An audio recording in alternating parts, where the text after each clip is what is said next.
The suit felt wrong. Marcus Brennan Hayes tugged at the collar of his button-down shirt, the fabric stiff against his neck. Like it remembered he spent most days in work boots and canvas pants, stained with electrical tape residue. His hands calloused from 20 years of gripping wire strippers and voltage testers fumbled with the tie Ivy had laid out on his bed. The mirror in his bedroom showed a man trying to fit into a life that had ended 5 years ago when Sarah's sedan wrapped around a telephone pole on Interstate 278. 48 years old, and he still couldn't tie a Windsor knot without hearing Sarah's voice walking him through it. Left over right around the back through the loop. Her fingers had been gentle patient even when he'd bungled it 3 times before their wedding. Now his reflection stared back with graying temples and lines around his eyes that hadn't been there when she was alive. The blue eyes that Ivy had inherited looked tired. Everything looked tired. The bedroom door creaked open. Ivy stood in the doorway wearing the navy velvet dress they'd bought last week at Macy's. At 10 years old, she was already showing signs of the woman she'd become. Sarah's dark curls, his stubborn chin, and something entirely her own, in the way she observed the world, like she was collecting data for some future equation only she could solve. Her voice cut through the silence. "You look uncomfortable." Marcus dropped the tie and turned to face her. "I am. Your mother picked this restaurant. I would have chosen Joe's Diner. But Mom loved it here, and I love keeping her traditions." The words landed in his chest with the weight of every promise he'd made at Sarah's graveside. 5 years of New Year's Eve dinners at Le Jardin Enchanté. 5 years of sitting at table 14 by the window pretending the empty chair didn't hollow him out from the inside. 5 years of watching Ivy try to be brave while missing the mother who used to braid her hair and explain the constellations. Marcus crossed the room and knelt in front of his daughter, eye level with the girl who'd saved his life by needing him. His voice came out rougher than intended. "Me too, Princess." Ivy's small hands reached up and straightened his collar, her fingers surprisingly capable for someone who still slept with a stuffed elephant named Dr. Trunk. "Dad, it's okay to be sad. Mom would understand. When did you get so wise?" "I learned from the best." The moment stretched between them, father and daughter holding each other in the dying light of another year. Through the bedroom window, Queens spread out in its winter darkness. Brick row houses with Christmas lights still strung across porches, cars parked bumper to bumper along streets that never quite slept. This neighborhood wasn't Manhattan with its gleaming towers and doormen in uniforms. This was home. Real. Honest. The kind of place where people knew your name at the bodega and asked about your kids at the hardware store. Marcus's phone buzzed on the dresser. The screen lit up with a number he recognized: Dave Patterson from the office building on Fifth Avenue, the electrical panel that had been acting up for weeks. Marcus closed his eyes and felt the familiar tug between duty and family, between the job that fed them and the moments that mattered. Ivy watched him with those knowing eyes. "You have to answer it." "Not tonight." Marcus rejected the call and pocketed the phone. The decision settled in his gut with surprising ease. "Work can wait. Childhood can't. I'll only get these years with you once." And the words felt true in a way that most things didn't anymore. Sarah had taught him that, how to measure worth in moments instead of dollars, in presence instead of productivity. The corporate world would never understand why a man would turn down overtime to have dinner with his daughter. But Marcus had learned there were currencies more valuable than the ones deposited in checking accounts. Ivy's smile broke across her face like sunrise. "Can we go now? I'm starving." "Let me grab my coat." The drive into Manhattan took 40 minutes through traffic, thick with people, rushing to whatever celebrations awaited them. Marcus guided his 15-year-old Ford F-150 through streets transformed by the approaching midnight couples in evening wear, heading toward restaurants, groups of friends laughing on corners, tourists bundled against the cold with cameras ready to capture the ball drop in Times Square. The truck's heater blasted air that smelled faintly of sawdust and copper wire, and the radio played classic rock too low to drown out Ivy's running commentary on everything passing outside her window. She pointed at a family of 4 crossing at a stoplight, the parents holding hands while their children skipped ahead. "Do you think they're happy?" Marcus glanced at the family, then back at the road. "Probably, or at least trying to be." Is trying enough? The question hung in the cab like smoke. Marcus didn't have an answer that wouldn't sound hollow. He'd spent 5 years trying to be both parents, trying to make pancakes like Sarah used to, trying to remember which hair clips work best, with Ivy's curls, trying to show up to parent-teacher conferences with the same confidence his wife had carried like armor. Trying felt like drowning slowly instead of all at once. Sometimes trying is all we've got, sweetheart. Le Jardin Enchanté occupied the ground floor of a converted brownstone on the Upper East Side, its windows glowing with warm light that spilled onto the sidewalk like an invitation. Marcus had driven past this building 100 times doing electrical work in the neighborhood, had rewired the kitchen of a similar brownstone 2 blocks over just last month. But tonight, in his uncomfortable suit with Ivy beside him in her velvet dress, he felt like an imposter stepping into someone else's life. The valet station sat empty, apparently even on New Year's Eve. Most patrons arrived by car service or taxi. Marcus parked the truck on the street 3 blocks away, feeding quarters into the meter, with hands that suddenly felt too large and clumsy. Ivy waited on the curb, her breath forming clouds in the frigid air. They walked together toward the restaurant, Marcus's work boots clicking against pavement, still wet from earlier rain. The neighborhood smelled like money, that peculiar scent of expensive perfume and fresh-cut flowers that seemed to emanate from doorways where people lived lives Marcus could only imagine. Ivy slipped her hand into his, and he squeezed back, grateful for the anchor. Inside the restaurant's entrance, warmth enveloped them, along with the gentle murmur of conversation and the clink of crystal glasses. The host stand stood like a checkpoint between the cold street and the intimate glow of the dining room beyond. Antoine Marcus recognized him from previous years, stood behind the podium in a crisp black suit, his posture perfect, his expression professionally welcoming. Antoine's smile brightened with recognition.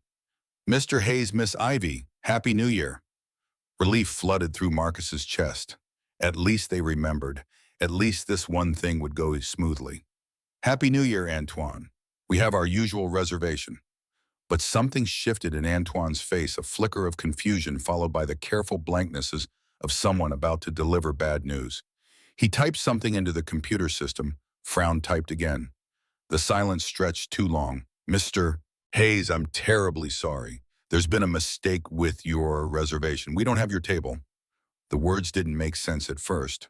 Marcus heard them, processed them, but his brain rejected the information like a bad circuit. "What I made this reservation 8 weeks ago. Same table, same date every year for 5 years. Antoine's fingers flew across the keyboard, his professional composure cracking slightly. "I understand, sir, but our system shows no reservation under Hayes. We're fully booked tonight." Beside him, Ivy's hand tightened in his. Marcus looked down and saw the disappointment blooming in her eyes. Not anger, just the quiet hurt of a child who'd been learning for 5 years that sometimes the world didn't care about traditions or promises or the sacred space grief carved out. Marcus forced his voice to stay calm even as something cold spread through his chest. "Check again. Table 14, corner window. I confirmed last week." Antoine checked. The computer screen reflected in his glasses, showing whatever data proved Marcus didn't exist in their system tonight. When he looked up, genuine regret softened his features. "Sir, I've checked every variation. There's simply no reservation. I'm so sorry." Ivy's voice came out small. "Dad, Mom's table." The pain in those 3 words nearly broke him. Marcus knelt down, putting himself at eye level with his daughter in the middle of the restaurant entrance, while other patrons flowed around them like water around stones. Her face was trying so hard to be brave, but he could see the cracks forming. "I know, sweetheart. Let me fix this." "But how did you fix a computer error? How did you argue with a system that had no record of your existence?" Marcus straightened and turned back to Antoine, reaching for the wallet in his jacket pocket. "Look, I'll pay double, triple. This table means everything to my daughter." The offer hung in the air between them. Marcus watched Antoine's expression shift from apologetic to pained. Money should fix this. Money fixed most things in Manhattan. But not tonight. Antoine's voice dropped lower, more personal. "Sir, I wish I could help. I truly do. But every table is reserved. Perhaps the bar.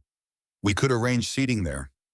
The bar, where couples perched on stools waiting for tables that might never open, where the noise level made conversation impossible, where the whole point of being here, of honoring Sarah's memory, of maintaining the one tradition that connected Ivy to her mother would dissolve into just another disappointing evening.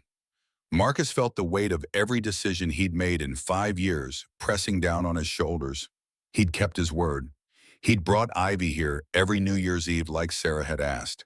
He'd honored the promise made to a dying woman in a hospital room that smelled like antiseptic and despair. And now, through no fault of his own, that promise was crumbling. The powerlessness tasted like copper in his mouth. He could wire a 40-story building, could troubleshoot electrical systems that baffled engineers with fancy degrees, could fix anything broken if you gave him the right tools in enough time. But he couldn't fix this. He couldn't give his daughter the one thing she wanted one night, with her mother's memory wrapped around them like a blanket. Ivy's hand tugged at his sleeve. Her voice was whisper soft. "Dad, that lady looks sad. Like us."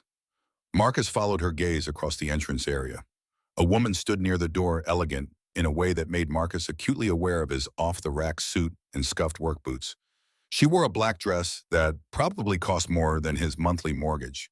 Her dark hair pulled back in a style that looked effortless, but was probably the result of expensive salons and professional skill. But Ivy was right despite the polished exterior. Something in the woman's posture spoke of loneliness. Her gray eyes scanned the restaurant with the expression of someone looking for something she knew she wouldn't find. Marcus made the decision quickly before he could think too hard about it. "Come on, princess. Let's go." But Ivy didn't move.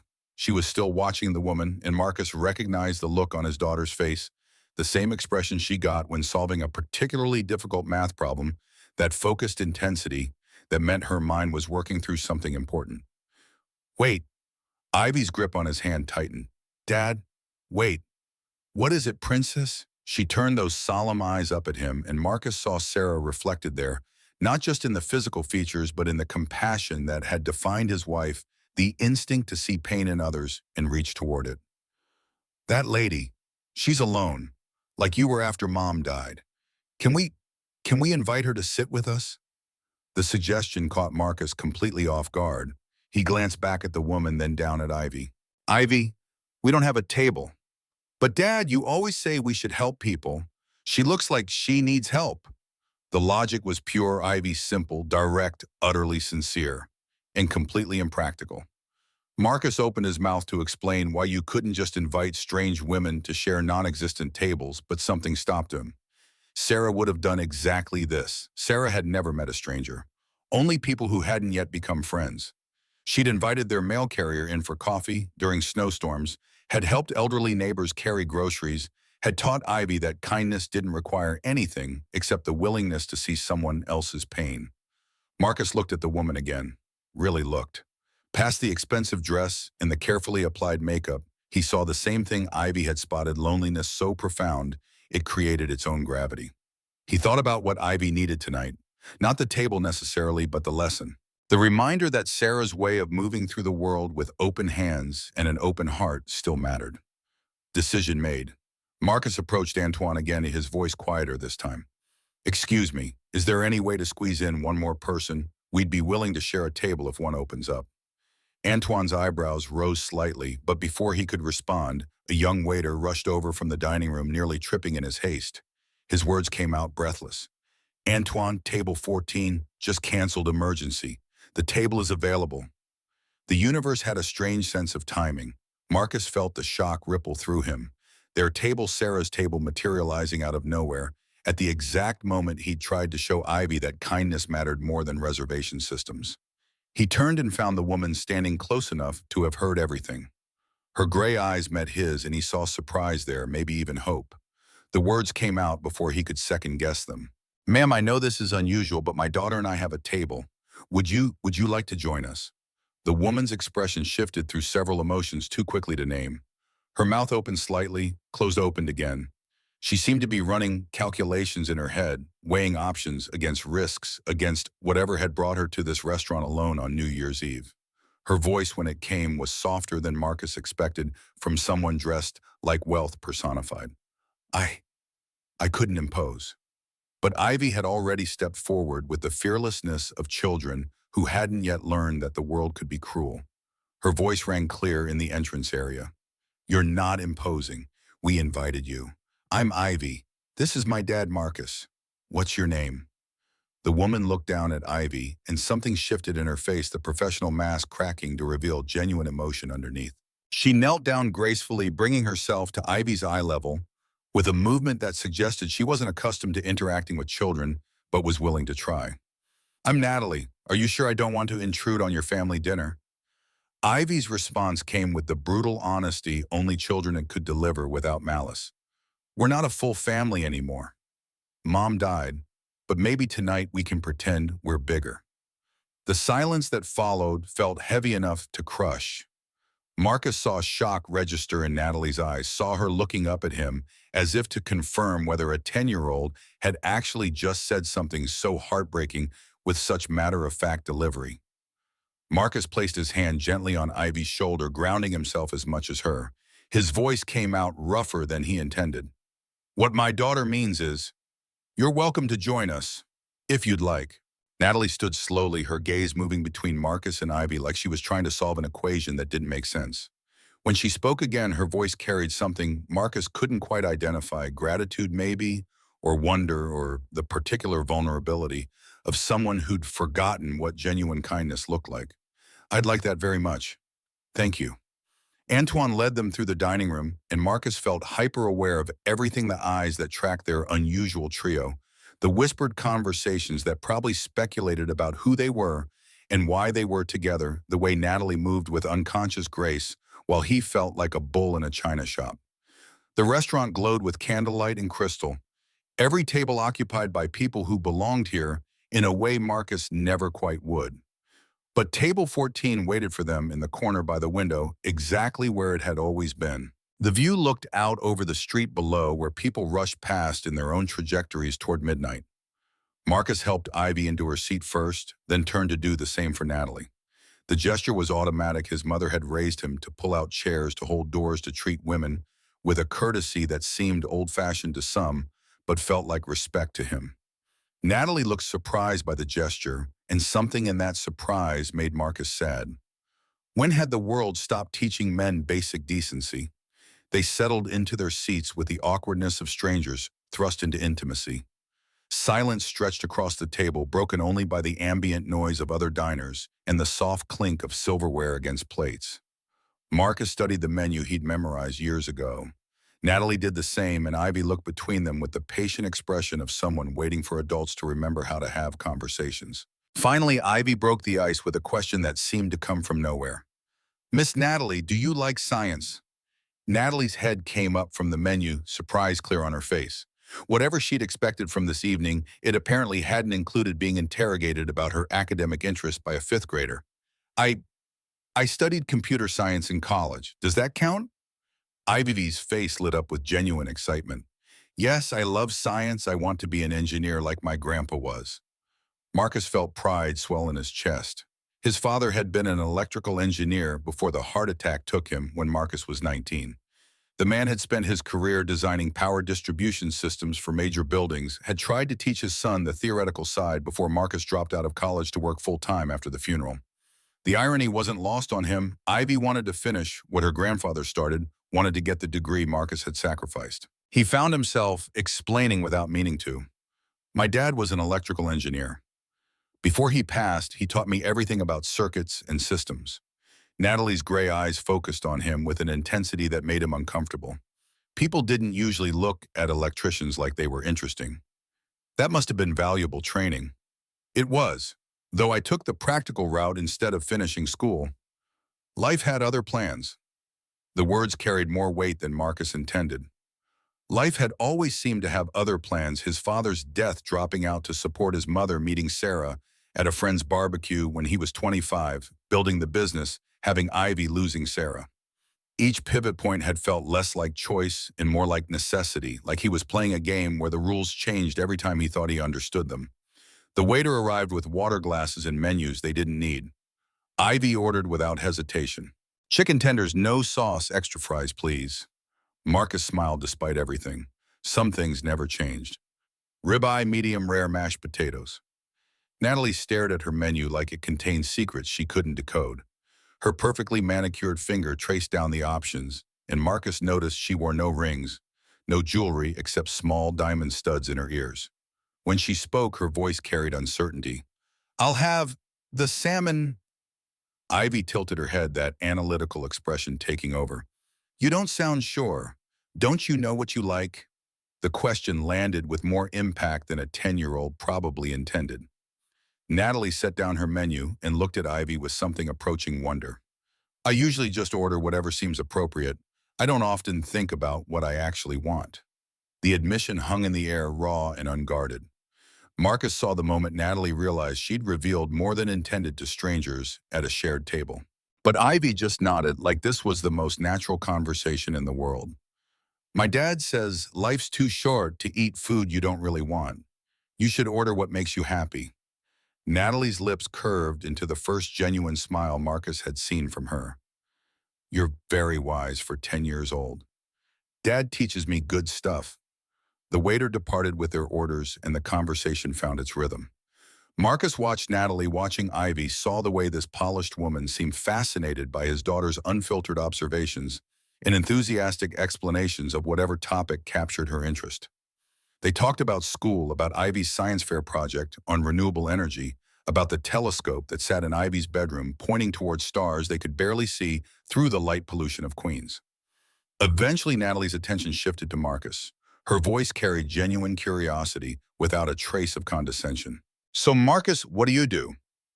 The question always felt loaded. Marcus had learned to read the subtle shift in people's expressions when they discovered he worked with his hands instead of pushing papers in corner offices. He'd learned to spot the barely concealed surprise that someone in manual labor could afford dinner at places like this. He'd learned to defend his worth before anyone explicitly challenged it. But something in Natalie's tone made him answer honestly. I'm an electrician, own a small business, Hayes Electric. That must be rewarding, working with your hands, solving problems. There it was, the slight pause before rewarding, the careful choice of words that suggested she had no framework for understanding his life. Marcus felt his defenses rising, the old anger at being patronized by people who thought blue collar meant blue brain. His voice came out harder than intended. It is. I keep people's lights on their homes safe. Honest work. Natalie's expression shifted and Marcus saw her recognize her misstep. She leaned forward slightly, her next words carefully chosen. I didn't mean I actually admire that. I work with computers and numbers all day. I wouldn't know how to fix anything real. The apology in her tone was genuine enough that Marcus felt his anger deflate. He softened his voice to match hers. What do you do? I'm in tech, investment, and development. The answer was vague enough to be meaningless, but Marcus didn't push. People were entitled to their privacy, and maybe Natalie had her own reasons for not wanting to talk about work on New Year's Eve. God knew he spent enough time trying to forget about voltage calculations and permit applications when he wasn't on the clock. Ivy, oblivious to the undercurrents, launched into her next line of questioning with the relentlessness of youth. Miss Natalie, do you have kids? The question hit like a physical blow. Marcus watched Natalie's expression close down, saw something like pain flash across her features before the professional mask slipped back into place. When she answered, her voice carried the weight of regret. No, I don't. Do you want kids? Ivy. Marcus started to intervene, but Natalie shook her head. It's okay. She looked at Ivy with that same honest directness as his daughter had shown her. I never thought I had time for them. Ivy processed this with the gravity of a judge rendering verdict. That's sad. Kids are pretty great. Despite everything, Marcus felt a laugh building in his chest. Leave it to Ivy to sum up the entire complicated mess of career choices and life priorities in 4 words delivered with complete sincerity. Natalie's smile returned, and this time it reached her eyes. They are. You're proof of that. The food arrived in stages, Ivy's chicken tenders perfectly plain, Marcus's steak cooked exactly right, Natalie's salmon presented like art on a white plate. They ate and talked, and somewhere in the process the awkwardness began to dissolve. Marcus found himself relaxing in increments, his shoulders losing some of their tension, his guard dropping enough to actually engage instead of just endure. He watched Natalie cut her salmon into precise pieces. Notice how she listened when Ivy talked instead of just waiting for her turn to speak. He saw the way her posture gradually softened, the way her hands moved with less careful control and more natural gesture. Whatever walls she'd arrived with were coming down brick by brick. Ivy carried the conversation with the ease of someone who'd never learned to be shy. She explained her dreams of aerospace engineering, of building rockets that could reach Mars, of discovering whether life existed beyond Earth's atmosphere. Natalie listened with attention that seemed genuine, asking questions that showed she was actually thinking about the answers. "What got you interested in space, Ivy?" The question made Ivy pause mid-bite of chicken tender. Her expression shifted into something more solemn, more careful. When she spoke, her voice was quieter than before. "Mom bought me a telescope before she died. She said even when she's gone, we're all under the same stars." The silence that fell across the table felt sacred. Marcus's throat tightened with the familiar grief that never quite went away, just learned to live in his chest like a second heartbeat. He saw tears form in Natalie's eyes, watched her blink them back with the discipline of someone unaccustomed to crying in public. Natalie's voice came out rough. "That's beautiful." Ivy nodded matter of fact in the way children processed enormous truths. "I miss her, but the stars help." Then with the emotional agility of youth, she pivoted. "Do you miss your mom?" "Miss Natalie," Marcus started to interrupt the question, felt too personal, too intrusive, but Natalie held up a hand. She looked at Ivy with an expression Marcus couldn't quite read, something between gratitude and pain. "I lost my mother too, when I was young." "I'm sorry. Do you miss her?" "Every day, even though she wasn't like your mom sounds." The admission carried volumes of unspoken history. Marcus found himself revising his assumptions about the woman across from him. The expensive dress and polished exterior suddenly looked more like armor than privileged protection against a world that had given her reasons to build walls. His voice came out gentler than before. "Every family is complicated." Natalie's eyes met his, and Marcus felt something pass between them, recognition maybe, or shared understanding of how much people hid beneath the surfaces they showed the world. For a moment, they weren't a blue-collar electrician and a tech executive. They were just two people who'd survived losses and learned to keep breathing anyway. Then Ivy asked the question that changed everything. Her voice was quiet, almost tentative. "Miss Natalie, are you lonely?" The restaurant noise seemed to fade into background static. Marcus's instinct was to apologize, to explain that Ivy didn't understand boundaries, to smooth over the awkwardness of a child asking what adults spent years pretending not to notice. But before he could speak, Natalie answered, "Yes, Ivy, I'm very lonely." The honesty in her voice was devastating. She didn't try to soften, it didn't dress it up in euphemisms or deflection. She just admitted the truth to a 10-year-old stranger with a directness that made Marcus's chest ache. Ivy nodded like this made perfect sense. "Dad was lonely too after Mom died. But then he learned that being alone and being lonely are different. You can fix being alone." Marcus felt the words hit him with unexpected force. When had his daughter become wise enough to articulate what it had taken him years to understand? He looked at Ivy with fresh eyes, seeing not just his child, but a person in her own right, someone who observed the world and drew conclusions and offered wisdom he hadn't realized she possessed. Natalie was staring at Ivy like she'd just solved a mathematical proof that had stumped PhDs. When she spoke, her voice was thick with emotion. "You're right. You're absolutely right." The moment stretched between the three of them, something fragile and important taking shape in the space between the plates and glasses.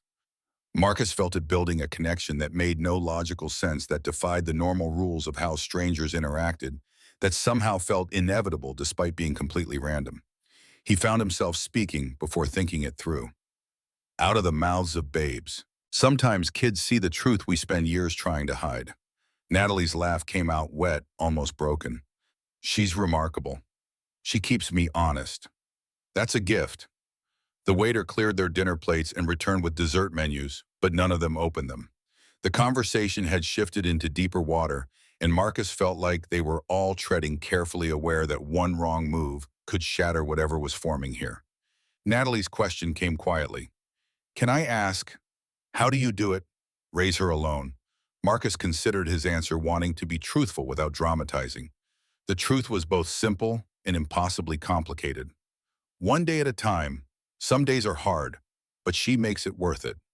She's lucky to have you." "I'm the lucky one." The words were true in ways he couldn't fully articulate. Ivy had saved him after Sarah died. The need to get up, to make breakfast, to check homework, to show up, that need had pulled him through the months when grief threatened to swallow him whole. Without her, he might have disappeared into the bottle or the work or the endless spiral of what-ifs that haunted the newly bereaved.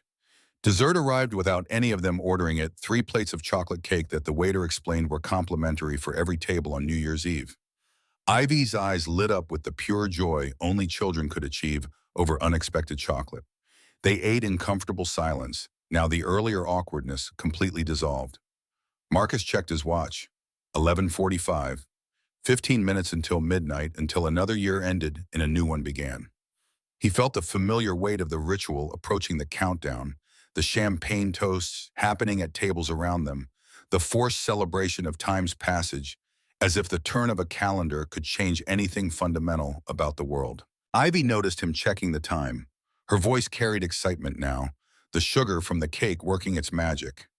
"Dad, it's almost midnight. Can we go to the window?" Marcus nodded, standing and helping Ivy with her chair. Then he turned to Natalie, suddenly uncertain. The invitation felt presumptuous, but the thought of her sitting alone at the table while they watched the fireworks seemed cruel. "Would you like to count down with us?" Natalie's surprise was evident. She looked at him like he'd offered something precious instead of just a place to stand. When she spoke, her voice was soft enough that he almost missed it under the growing noise of the restaurant preparing for midnight. "I, yes, I'd like that." They moved to the window together, joining the small crowd of diners who wanted to watch the fireworks that would light up the Manhattan skyline in 15 minutes. Ivy positioned herself between Marcus and Natalie, her small hand finding his with the unconscious ease of a child who'd never doubted her father's presence. Then, to Marcus's surprise, she reached out and took Natalie's hand too. Natalie looked down at the small fingers wrapped around hers with an expression Marcus couldn't quite name. Wonder, maybe, or fear, or the particular vulnerability of someone who'd forgotten what connection felt like. The minutes ticked down. Around them, couples moved closer together, families gathered their children, strangers smiled at strangers in the communal anticipation of a moment that meant both everything and nothing. Marcus stood with his daughter's hand in his and watched a woman he'd met 2 hours ago try not to cry. Something Sarah had said years ago surfaced in his memory. They'd been at this same restaurant, watching the same countdown, when she'd leaned over and whispered, "The best moments sneak up on you. They don't announce themselves. You just look around one day and realize you're exactly where you're supposed to be." At the time, he'd thought she meant the restaurant, the tradition, the life they'd built. Now he wondered if she'd meant something bigger, the unexpected grace of strangers becoming something more, the way loss could open spaces for new kinds of love, the truth that endings and beginnings were just arbitrary markers on time's infinite scroll. The restaurant manager appeared with a microphone, his voice booming across the dining room. "Ladies and gentlemen, we're approaching the new year. Let's count down together." The crowd began the ritual. 10, 9, 8. Ivy jumped with each number, her excitement infectious. 7, 6, 5. Marcus felt his throat tighten, felt the weight of 5 years of doing this without Sarah pressing against his ribs. 4, 3, 2. Everyone together now, strangers unified in the arbitrary significance of a moment. 1 Happy New Year. The restaurant erupted. Champagne corks popped. Couples kissed. Children squealed. Through the window, fireworks exploded over the city in cascades of gold and silver and blue, painting the night sky with temporary beauty. Ivy turned and threw her arms around Marcus's waist, squeezing tight. Her voice was muffled against his shirt. "Happy New Year, Dad, I love you." Marcus wrapped his arms around his daughter, feeling tears prick his eyes. "I love you too, Princess." More than stars. Then Ivy released him and turned to Natalie, arms spread wide. For a second, Natalie stood frozen, clearly unsure what to do. Then she knelt down and let Ivy hug her, and Marcus saw her face crumple, slightly saw her arms come up to return the embrace with a desperate gentleness that suggested she couldn't remember the last time someone had hugged her without wanting something. "Happy New Year, Miss Natalie. I'm glad you sat with us." Natalie's voice came out choked. "Happy New Year, Ivy. Thank you for inviting me." When they separated, Natalie stood slowly. She and Marcus faced each other across 3 feet of space that felt simultaneously vast and intimate. The moment hung between them, weighted with possibilities neither of them quite understood. Marcus extended his hand. The gesture was formal, safe appropriate for strangers. But when Natalie's hand met his, the contact sent something electric up his arm that had nothing to do with his profession. Her grip was firm, her palm warm, and she held on just a fraction longer than necessary before releasing. Happy New Year, Natalie. Happy New Year, Marcus. Thank you for everything. The gratitude in her voice suggested she meant more than just sharing a table. Marcus nodded, not trusting himself to speak. Around them, the restaurant began its slow dissolution as families gathered coats and called for checks. The spell of midnight was already fading, reality reasserting itself in the practical matters of getting home, getting to bed, getting ready for the year ahead. Ivy yawned hugely, the combination of late night and emotional intensity catching up with her. Marcus rested his hand on her shoulder. Let's get you home, princess. Natalie gathered her small clutch purse, and they moved together back to table 14 for the last time. The waiter brought the check in a leather folder. Marcus reached for it automatically, but Natalie's hand covered his. Let me, please. It's the least I can do, or the best New Year's I've had in I can't remember how long. Pride warred with practicality in Marcus's chest. He didn't like accepting. Charity didn't like the implication that he couldn't afford to pay for his own daughter's dinner. But something in Natalie's expression stopped his protest, not pity, just genuine desire to contribute to an evening that had clearly meant something to her. We'll split it, Natalie smiled. Deal. They handled the transaction quickly, and then there was nothing left to do but leave. The three of them walked through the restaurant together, past tables being cleared and reset, past Antoine, who wished them Happy New Year, with knowing eyes past the threshold that separated the warm interior from the cold New York night. Outside, the temperature had dropped. Marcus's breath came out in clouds, and he saw Ivy shiver despite her coat. The street was still crowded with people, some celebrating, some hailing cabs, some just walking nowhere in particular, because the night was young, even if the year was old. Natalie stood with them on the sidewalk, and for a long moment no one moved. The ending felt unfinished somehow, like there was something more that needed saying, but none of them knew quite what it was. Ivy broke the silence with characteristic directness. Miss Natalie, can we see you again? The question hung in the cold air. Natalie looked at Marcus, and he saw the same uncertainty he felt reflected in her eyes. This had been a moment out of time, an accident of fate, and empty tables in a 10-year-old's compassion. The sensible thing would be to smile, say goodbye, and let the night become a nice memory. But Marcus heard himself speaking before sense could intervene. Sure, if you'd like. Maybe coffee sometime. Natalie's relief was visible. I'd like that very much. They exchanged phone numbers with the awkward fumbling of people who didn't do this often. Marcus typed her information into his ancient iPhone, and she did the same with his. The transaction felt more significant than it should have, a bridge between this accidental meeting and whatever might come next. A black Mercedes pulled up to the curb, and Marcus registered it with the part of his brain that automatically categorized cars and their probable value. The driver stepped out, came around to open the rear door. Natalie wasn't just comfortable, she had a driver picking her up from dinner on New Year's Eve. Marcus felt the distance between their worlds open up like a chasm. Tech investment suddenly seemed less vague and more like code for serious money. For a life so far removed from his own, it might as well be a different planet. But Natalie was looking at him, not at the car, and her expression held none of the condescension he'd feared. Ivy was already saying goodbye, her voice sleepy but sincere. Bye, Miss Natalie. Don't forget us. Natalie knelt one more time, bringing herself to Ivy's eye level. I won't. I promise. She stood and met Marcus's eyes. No words passed between them, but something did, acknowledgement of the strangeness of the night, of the connection that shouldn't have happened but did, of the possibility that maybe this wasn't just a one-time accident. Then she was getting into the Mercedes, the door closing, with the solid thunk of German engineering, the car pulling away into traffic.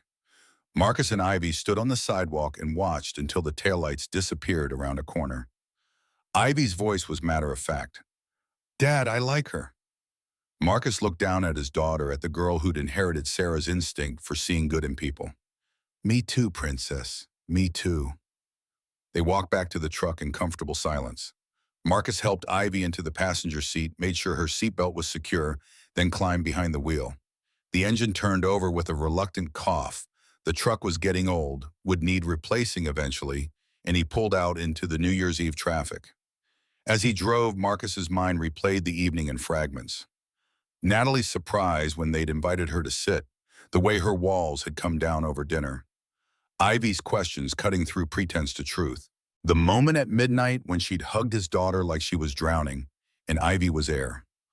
What had just happened, Marcus had come to honor his wife's memory, to maintain a tradition that connected Ivy to the mother she'd lost. But somewhere between the reservation that didn't exist and the table that appeared anyway, something else had taken root. Not a replacement for Sarah. Nothing could replace her, but maybe a reminder that life continued, that hearts could expand instead of just breaking, that promises to the dead didn't preclude possibilities with the living. Ivy was already asleep by the time they crossed back into Queens, her head leaning against the window, her breath fogging the glass. Marcus drove through streets he knew by heart, past buildings he'd wired, and homes he'd kept lit, back to the small house where he and Ivy had learned to build a life from grief's raw materials. He carried his daughter inside and up to her room, settled her into bed without waking her, pulled the covers up to her chin. The stuffed elephant Dr. Trunk was already there, and Ivy's arm curled around it automatically. Marcus stood in the doorway watching her sleep, this miraculous human he'd helped create, and felt the familiar surge of love mixed with terror at how fragile everything was. Back downstairs, Marcus stood at the kitchen window looking out at the neighborhood. Fireworks still popped in the distance, celebrations continuing into the first hours of the new year. His phone sat on the counter where he'd left it, Natalie's number stored in the contacts now. A man's worth is in his word, his work, and his heart. Everything else is just decoration. The thought surfaced from some deep place, maybe something his father had said, maybe something Sarah had taught him, maybe just truth crystallizing from years of experience. Marcus picked up his phone, scrolled to Natalie's contact, his thumb hovering over the message icon. Then he set it down. Whatever this was, it could wait until morning. Tonight was about the tradition he'd kept, the promise he'd honored, the daughter sleeping upstairs, who'd shown him that kindness didn't require anything except the courage to offer it. Marcus poured himself a glass of water and stood at the sink watching the last fireworks fade from the sky. The year had turned. Time marched forward with mechanical indifference to human joy or suffering. And somehow, accidentally, in the midst of honoring the past, he'd stumbled into what might be a future. The thought didn't feel like betrayal. It felt like grace. Morning light filtered through the kitchen window of the Queens row house, catching dust motes suspended in air that smelled like coffee and the faint ghost of last night's cologne. Marcus stood at the stove, flipping pancakes, while Ivy sat at the table, working through a word search puzzle from the Sunday paper. The normalcy of it felt surreal after everything that had happened at the restaurant. Ivy broke the silence without looking up from her puzzle. "Dad, are you going to call Miss Natalie?" The spatula nearly slipped from Marcus's hand. He'd been thinking about exactly that since he'd woken up at 6 phones sitting on the nightstand like an accusation. "I don't know, sweetheart. She's probably busy." "You said you'd get coffee." "I know, but—" Marcus flipped the pancake with more force than necessary. The batter sizzled against the hot pan. "She's out of my league, Ivy." Ivy finally looked up, her expression carrying the particular skepticism children reserve for adult nonsense. "What does that mean? How did you explain class differences to a 10-year-old who saw the world in equations and observable facts?" Marcus tried anyway. "It means she's different, rich, successful. I'm just the best dad in the world who's honest and kind." Ivy's interruption was swift and absolute. "Dad, Mom always said a man's worth isn't in his wallet." The words hit Marcus square in the chest. Sarah had said that verbatim during their first real fight about money. He'd wanted to buy her an engagement ring he couldn't afford, and she'd taken his hands and spoken those exact words. "Your worth is in your word, your work, and your heart. Everything else is just decoration." Marcus slid the pancakes onto plates and carried them to the table. He sat across from Ivy, studying the girl who seemed to channel her mother's wisdom through sheer genetic memory. "When did you get so smart?" "I learned from the best." Ivy poured syrup with scientific precision, creating a perfect spiral. "So, are you going to call her or just be scared?" Before Marcus could formulate a response that didn't sound like cowardice dressed up as caution, his phone rang. Garrett Sullivan's name flashed on the screen. Marcus grabbed the phone, grateful for the interruption. "Happy New Year, brother. How was the restaurant?" Marcus glanced at Ivy, who was pretending to focus on her pancakes while clearly eavesdropping. Complicated. Complicated how Gary's voice carried the easy familiarity of 25 years of friendship. They'd met on Marcus's first job site, both of them apprentices, trying to figure out which end of a wire stripper did what. Gary had gone into plumbing, Marcus into electrical, but they'd stayed close through marriages and losses and the gradual accumulation of scar tissue that came with manual labor. Marcus gave him the abbreviated version, the missing reservation. Ivy's invitation, the dinner with a woman named Natalie who wore designer dresses and had drivers waiting outside restaurants. Gary's laugh boomed through the speaker. "Wait, you invited a strange woman to sit with you and your daughter." Ivy wanted to. "And you got her number." "Yeah, but Kito, but nothing. Call her. When's the last time you went on a date?" The question landed like a punch. Marcus tried to remember. There had been a setup 6 months ago, courtesy of Mrs. Garcia from next door, who thought every widower needed a new wife immediately.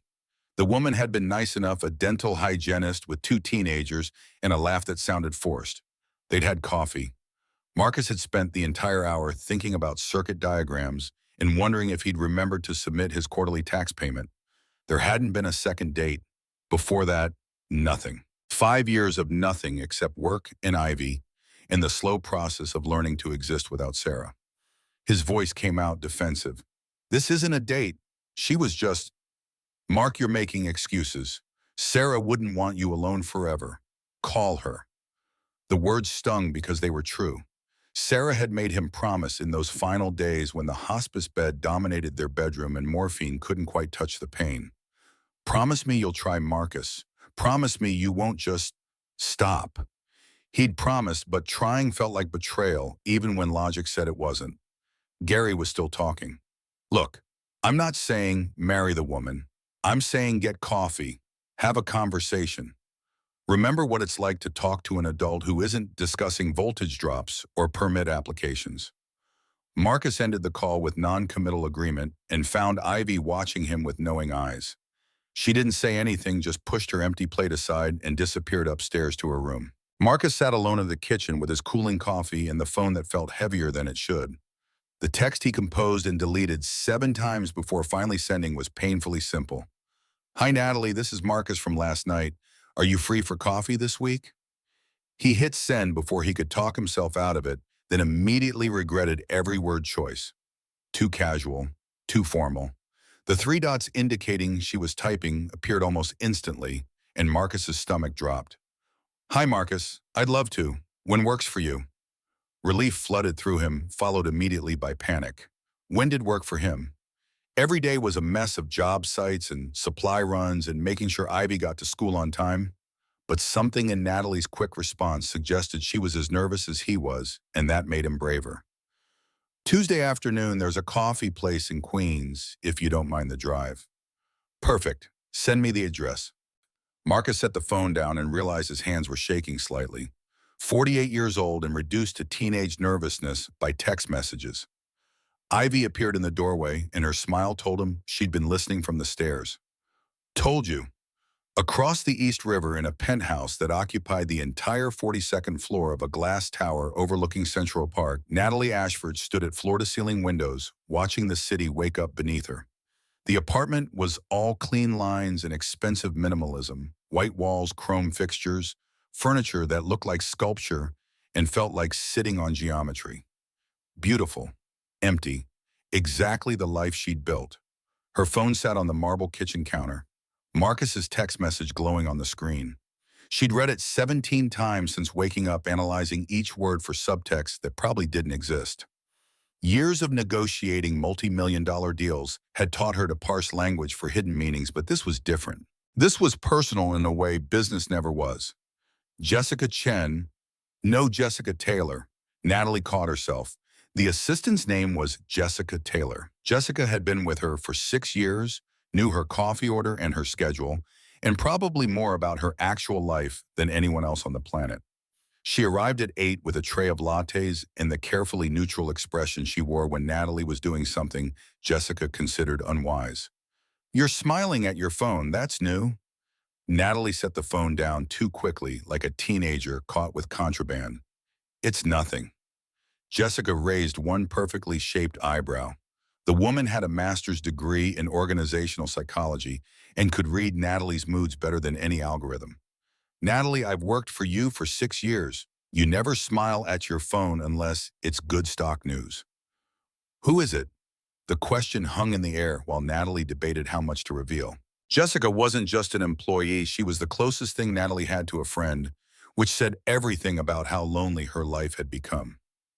"A friend, I think." "You don't have friends." Jessica's voice was matter-of-fact, not cruel, just stating observable reality. "You have associates, colleagues, board members who tolerate you because you make them money." The accuracy of this assessment was depressing. Natalie picked up her latte and moved to the windows, watching early morning joggers circle the reservoir in Central Park. "His name is Marcus. I met him last night." Jessica followed her to the windows, curiosity evident.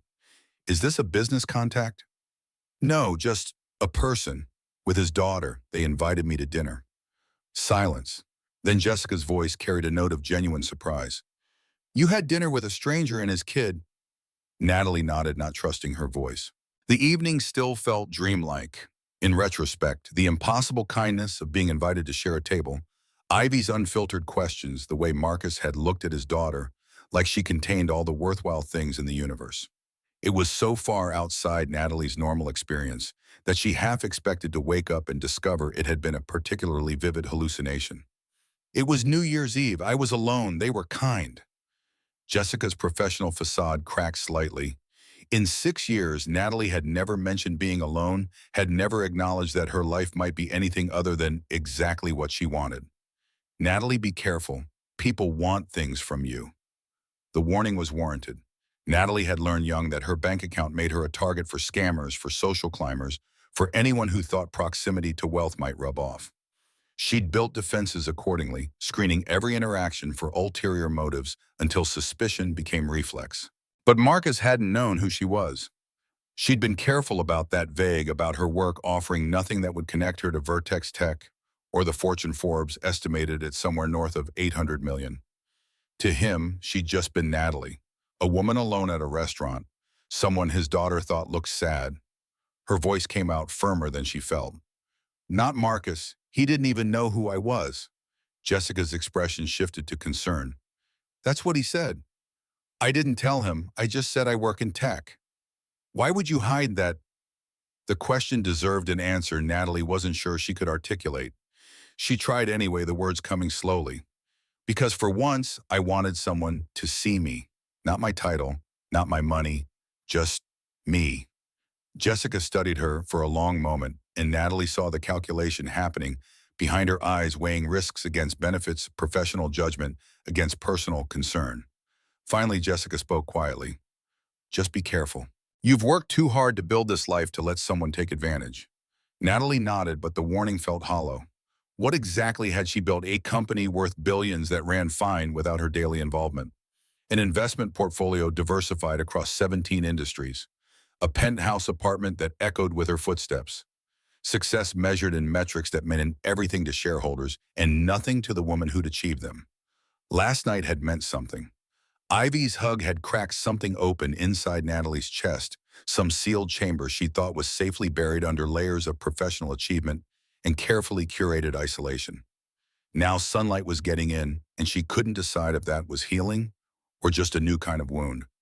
Tuesday arrived with the particular cold clarity that January specialized in, all sharp edges and unforgiving light. Marcus parked his truck 3 blocks from the coffee shop, feeding quarters into a meter that probably hadn't worked since the Clinton administration. His hands were sweating despite the temperature, and he'd changed shirts twice before settling on a flannel that hopefully split the difference between trying too hard and not trying at all.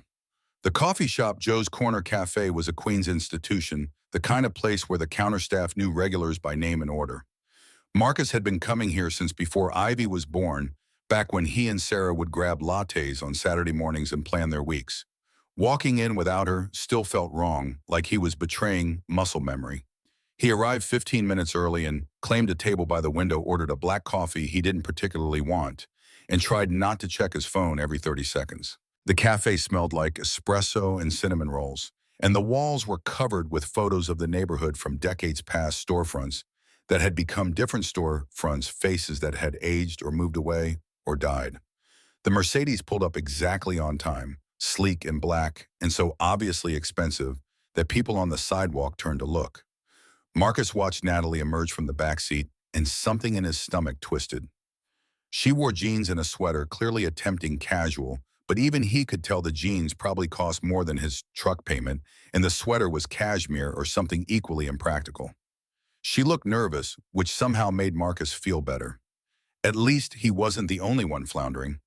Natalie pushed through the cafe door, bringing cold air and the faint scent of expensive perfume.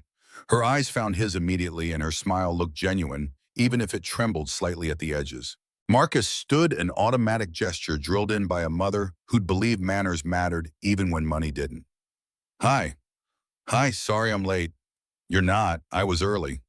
They sat across from each other at a table built for two, and the awkwardness descended like fog. Natalie ordered a latte when the counter girl came by, and Marcus noticed the way she studied the menu, like it contained code she needed to crack. This wasn't her world, vinyl booths and laminate tables and coffee served in mugs instead of bone china. The silence stretched until Natalie broke it. This is nice. The neighborhood. Marcus heard the careful diplomacy in her tone. Nice was what you said when you didn't want to say what you actually thought. His defenses rose automatically. It's not Manhattan, but it's home. I didn't mean, I know, sorry, I'm a little defensive about this.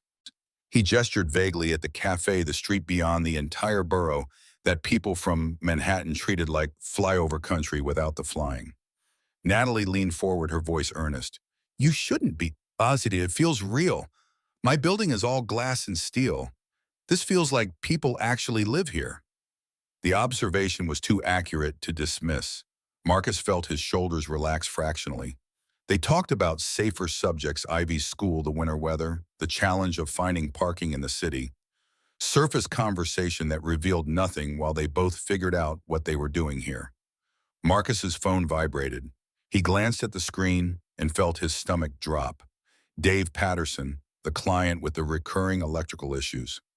Marcus rejected the call, but not before Natalie caught the name on the screen of, sorry, I need to take this, work.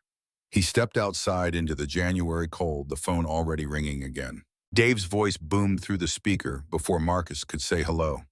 Marcus, Happy New Year. Listen, we've got a situation. That panel on the 14th floor is acting up again. Can you come by tomorrow? Yeah, no problem. I'll be there by 8. You're a lifesaver. Oh, and congrats on the Vertex bid. Heard you got it. Marcus's brain stuttered to a halt. What? The Vertex Tech contract? $250,000 job, right? That's huge for a small outfit. You must be thrilled. Yeah, thanks. Marcus ended the call in a daze, staring at his phone like it might offer explanations. The Vertex bid had been a long shot, a massive project to rewire the headquarters of some tech investment firm.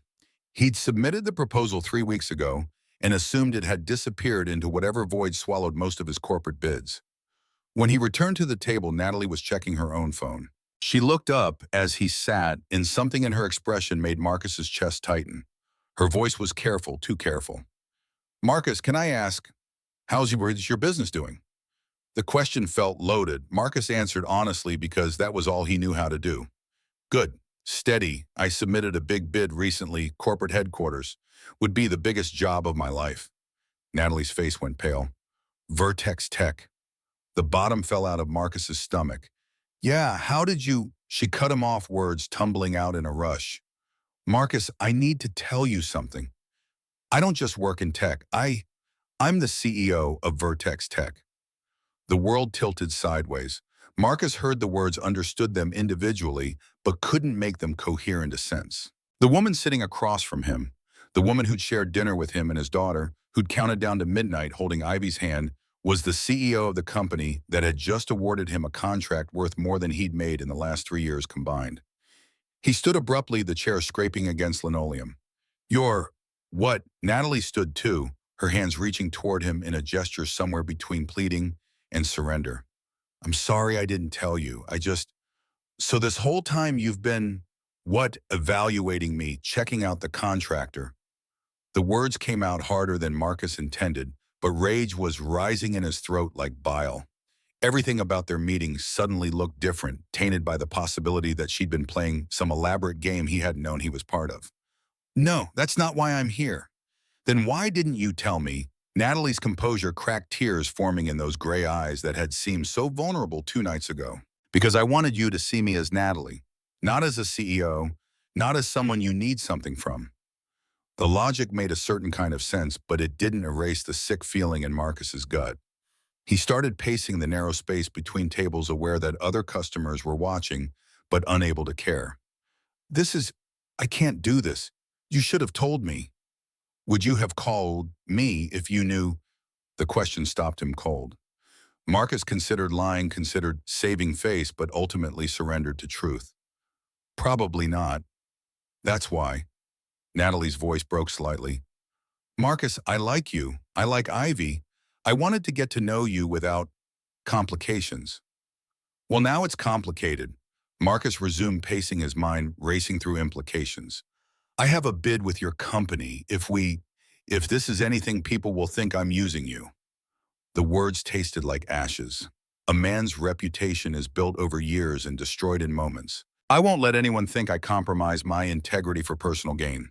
That was what Sarah had taught him, what his father had lived, what Marcus had spent 2 decades proving to himself and everyone else who thought blue collar meant corner cutting. Natalie moved toward him, desperation clear in her movements. Then I'll reject the bid. I won't touch it. No. The word came out sharp, absolute. That's not fair either.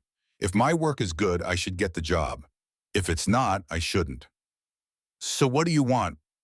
Marcus grabbed his jacket from the back of his chair, suddenly desperate to be anywhere else. I need time. To think. This is a lot. He left cash on the table for both their coffees and walked out into the cold without looking back.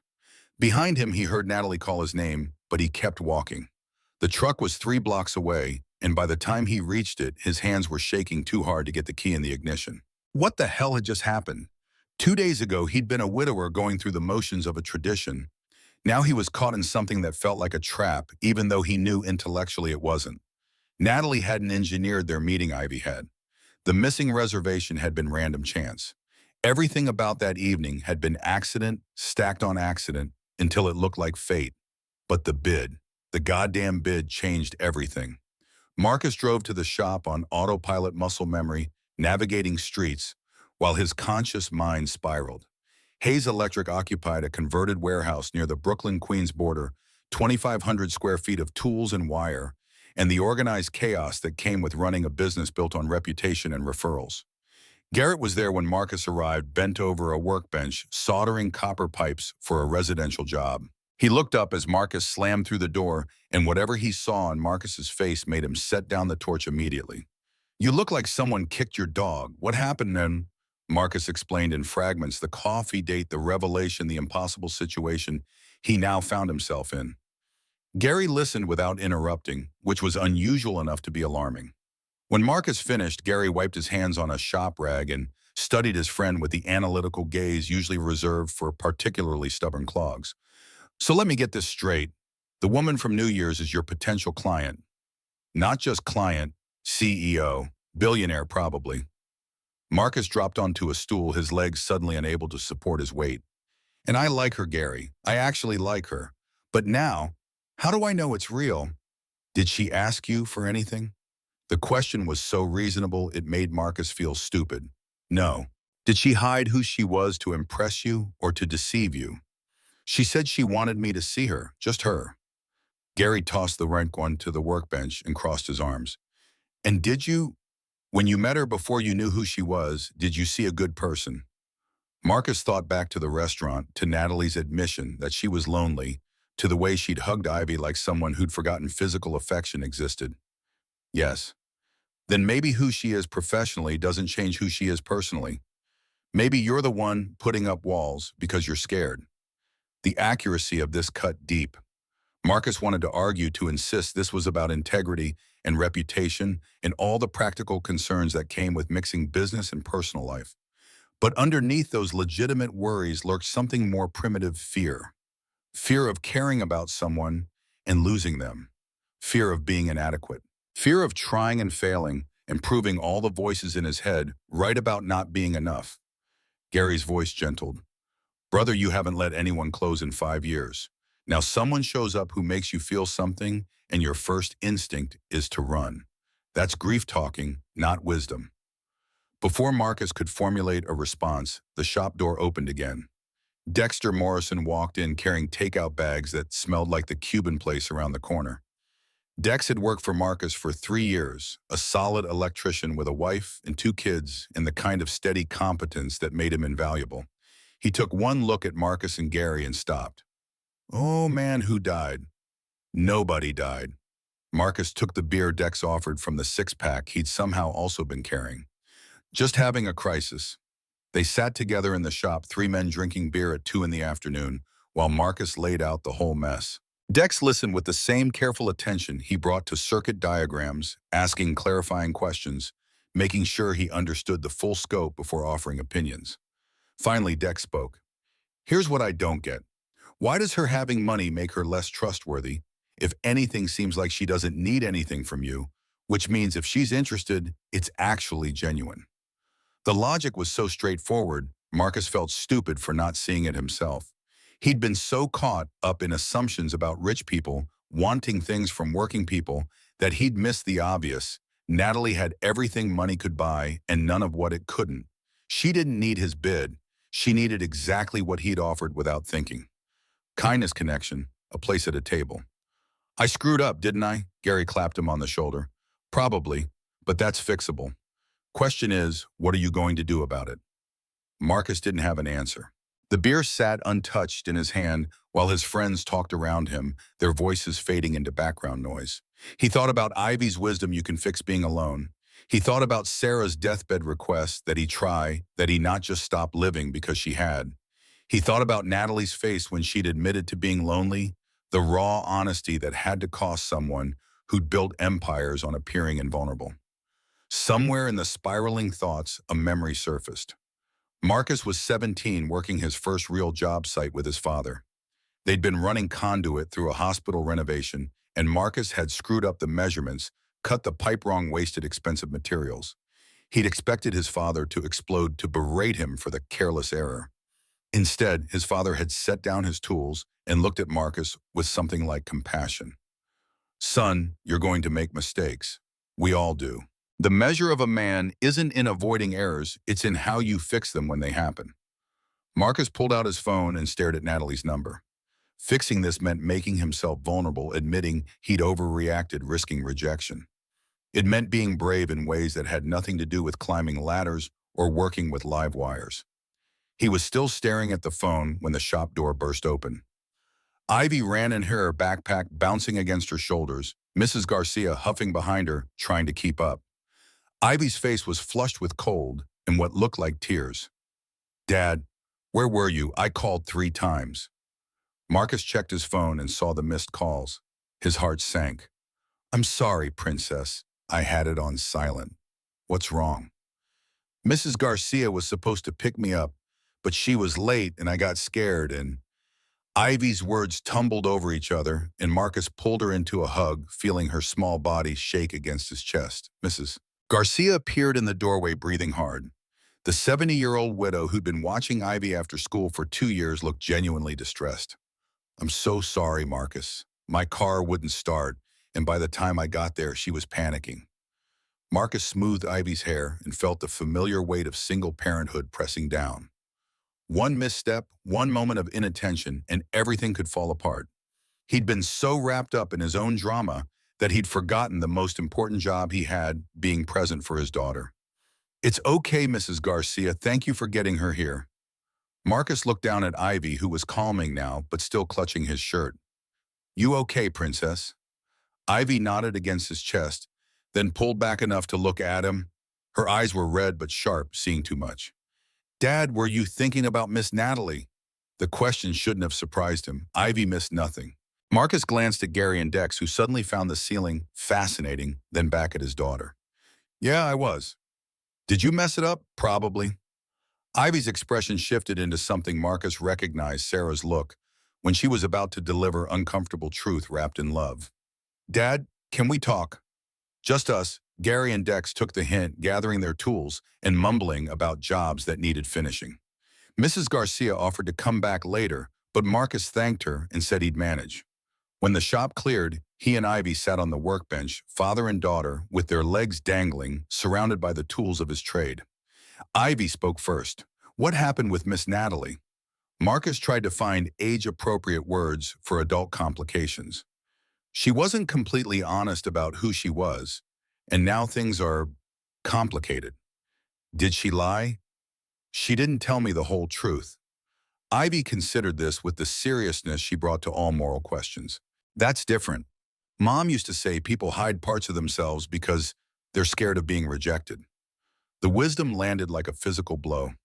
Sarah had said that during one of their late-night conversations about fear and vulnerability and the walls people built. Marcus felt tears prick his eyes, grief and love, and missing her tangling together in his chest. What do you think I should do? Ivy swung her legs, her sneakers thumping against the workbench. Do you like her? Yes.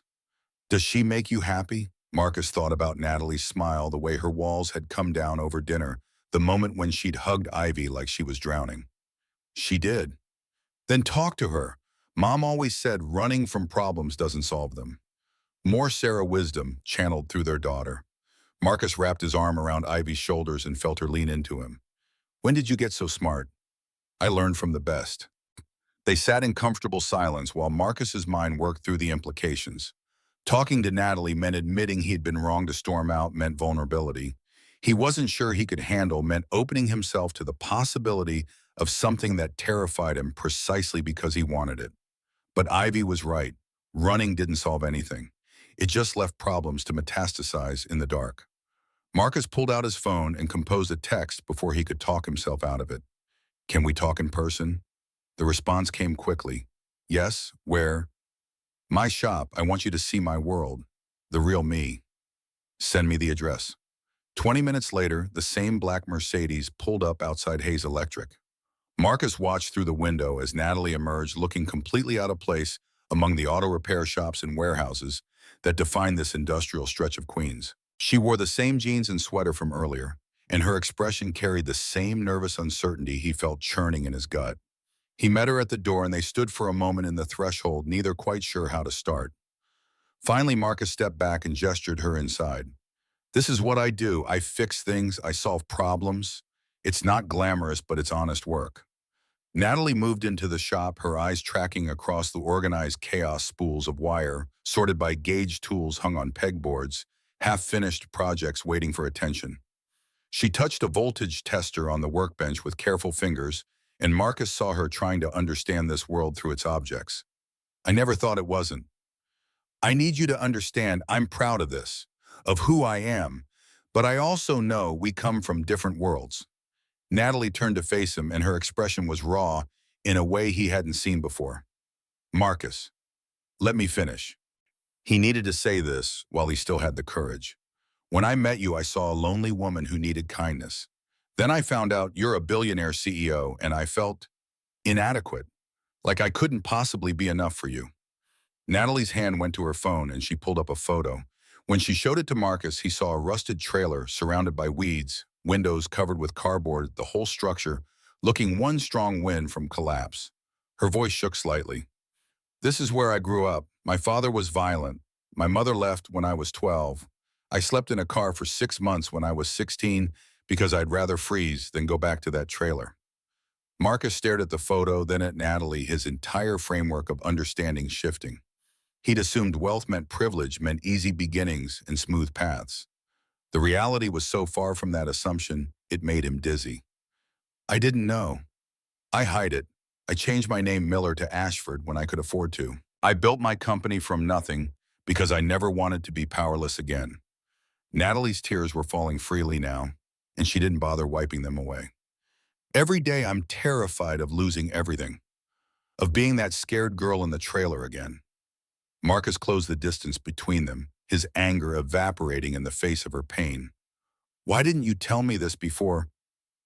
Same reason you're scared now, fear of being judged, of not being enough. The honesty cracked something open in Marcus's chest. They weren't from different worlds, they'd just taken different paths from similar hells. She'd built wealth as armor against poverty. He'd built integrity as armor against the powerlessness of losing people he loved. Both of them were just trying to survive in whatever way they could. His voice came out gentler than before. So what do we do? You're my potential client. If we pursue this, people will talk. Natalie wiped her eyes with the back of her hand, a gesture so unpolished it made her seem younger. I recused myself from the bidding process, the board decided independently. And if I get the job, then you earned it. The proposal was excellent. I saw it before I removed myself. Your pricing is fair, your timeline realistic, your safety protocols better than firms twice your size. She met his eyes directly.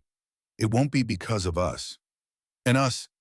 That's up to you. I want this. I want to try, but I need you to want it too. Marcus studied the woman in front of him. Not a CEO, not a billionaire, just Natalie. Scared and brave and offering him the same vulnerability he was terrified to give. He thought about what Ivy had said about his father's wisdom about Sarah's deathbed request that he keep living. Love doesn't ask us to be perfect. It asks us to be brave. The thought arrived fully formed, and Marcus couldn't tell if it was his own wisdom or something Father Murphy had said once or just truth crystallizing from the chaos. Either way, it was right. He stepped closer to Natalie, close enough to see flecks of green in her gray eyes, close enough to smell her perfume mixed with the salt of her tears. I'm scared. I haven't felt this way since Sarah, and that scares me. Natalie's voice came out whisper soft. I'm scared too. I've never done this, any of this. Maybe we can be scared together. I'd like that. Marcus leaned in slowly, giving her time to pull away if she wanted. She didn't. Their lips met in a kiss that was tentative at first testing and then deeper as tentative became certain. She tasted like coffee and salt, and her hands came up to grip his flannel shirt like she was afraid he might disappear. When they finally separated, both breathing hard, Marcus rested his forehead against hers. This won't be easy. Our worlds are different. Natalie's fingers traced along his jaw, gentle and wondering. Then we'll build a new one, together.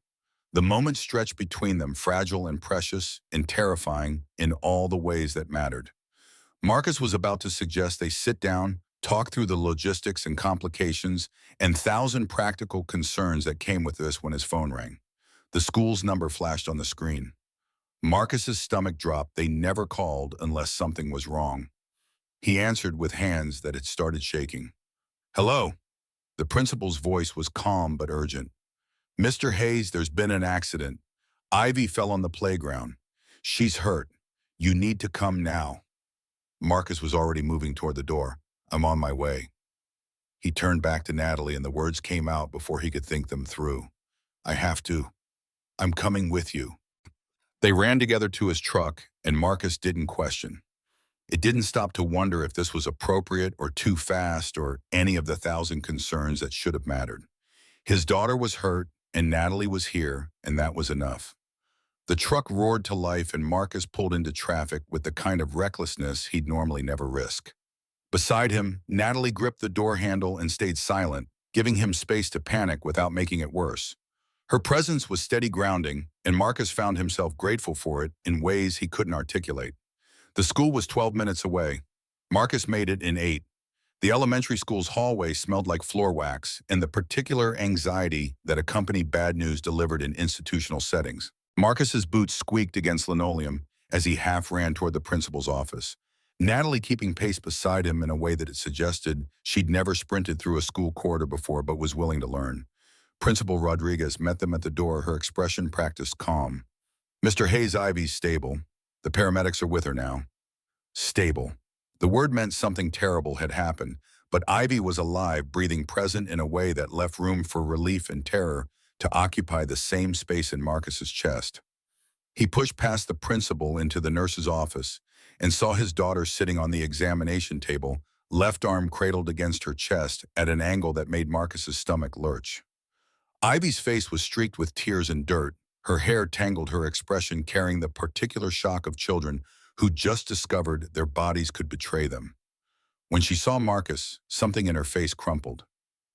Dad, Marcus crossed the room and pulled her into his arms as carefully as he could manage, aware of the injured arm, terrified of making the pain worse. I'm here, Princess. I'm so sorry I wasn't there. It hurts.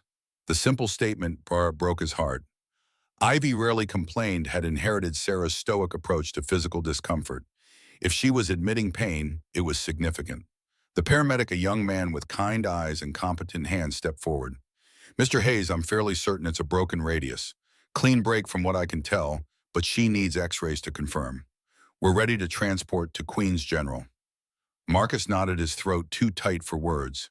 He was vaguely aware of Natalie standing in the doorway, uncertain whether she belonged here or should disappear. Ivy noticed her too, and her voice came out small. Miss Natalie. Natalie moved forward without hesitation, her earlier uncertainty evaporating in the face of a child's need. Hi, Ivy. I came with your dad. I hope that's okay. Ivy's good hand reached toward Natalie, and she took it without flinching. It's okay. I'm glad you're here. The ambulance ride was a blur of sirens, and Ivy, trying to be brave while tears leaked from the corners of her eyes. Marcus sat beside her, holding her good hand, murmuring reassurances that felt inadequate. Natalie followed in her Mercedes, the black car trailing the ambulance through Queens traffic, with a determination that seemed at odds with its luxury. The emergency room at Queens General was controlled, chaos nurses moving with purposeful efficiency, doctors conferring in low voices, the steady beep of monitors, tracking lives in various states of crisis. They put Ivy in a curtained bay and gave her something for the pain that made her eyes go glassy and unfocused. Marcus stayed glued to her side while doctors examined the arm, ordered x-rays, spoke in medical terminology that he struggled to translate into practical understanding. The confirmation came back within an hour. Clean break of the radius would require a cast, 6 to 8 weeks of healing physical therapy afterward. It could have been worse. That was the refrain everyone kept offering, and Marcus knew it was true. Kids fell from playground equipment and ended up paralyzed, brain damaged, dead. A broken arm was nothing. But watching his daughter wincing as they set the bone felt like the universe demonstrating once again how fragile everything was, how quickly the people you loved could be taken or damaged beyond repair. Natalie had disappeared at some point during the intake process. Marcus assumed she'd left. This was too much, too fast, too intimate for someone he'd known less than a week. But she reappeared 2 hours later carrying bags from the hospital cafeteria and looking more uncertain than he'd ever seen her. Her voice was quiet, almost apologetic. You haven't eaten. I got sandwiches. I didn't know what you'd like, so I got several options.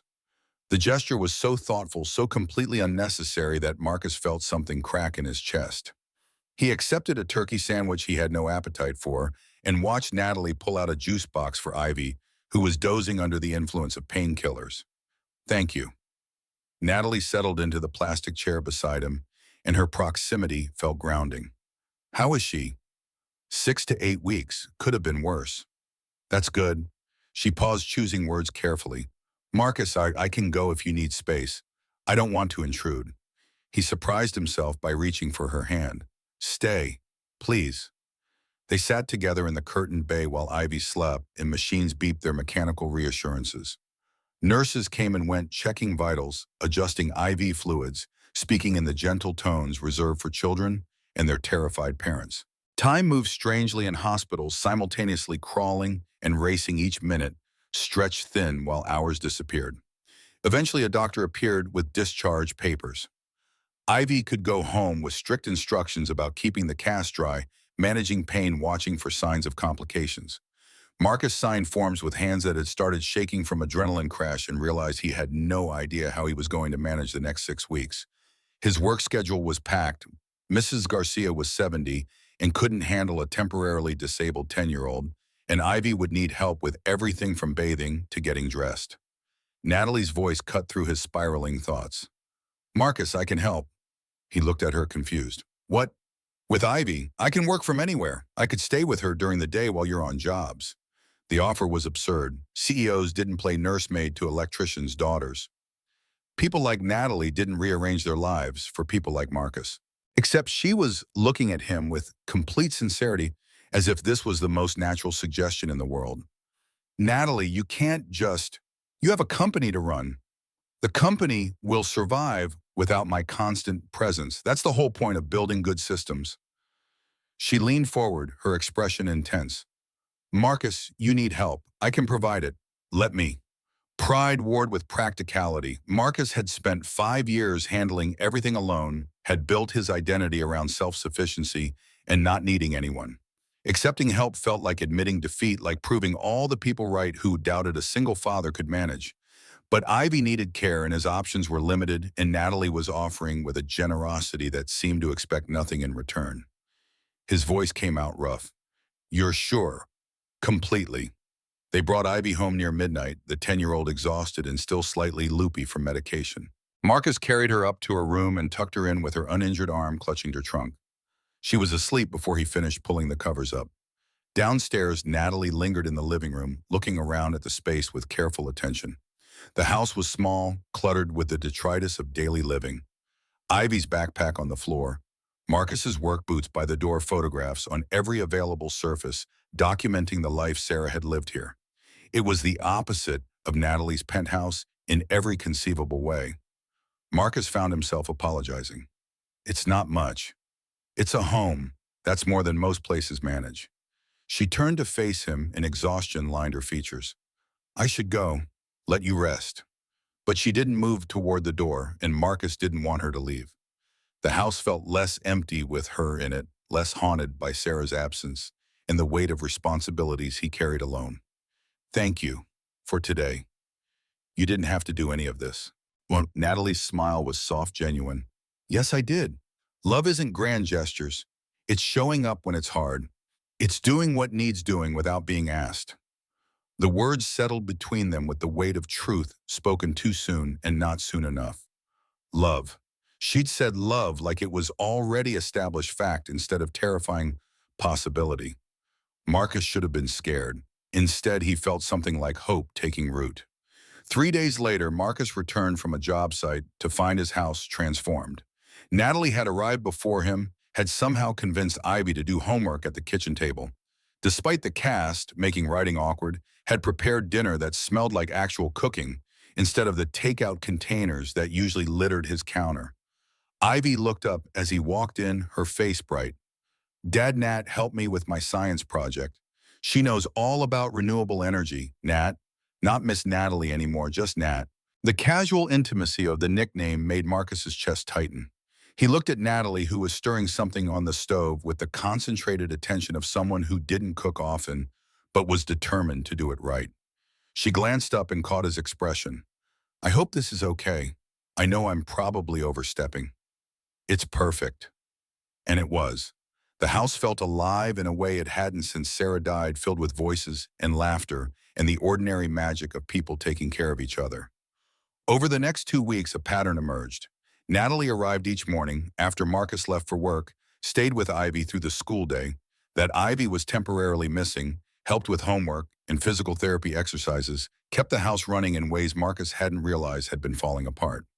She learned Ivy's routines, her preferences, the small details that made the difference between adequate care and genuine attention. Marcus would return each evening to find them together playing board games, watching documentaries about Space Ivy explaining some scientific principle, while Natalie listened with focused interest. The dynamic was easy, natural, like they'd been doing this for years instead of days. But the outside world was starting to notice.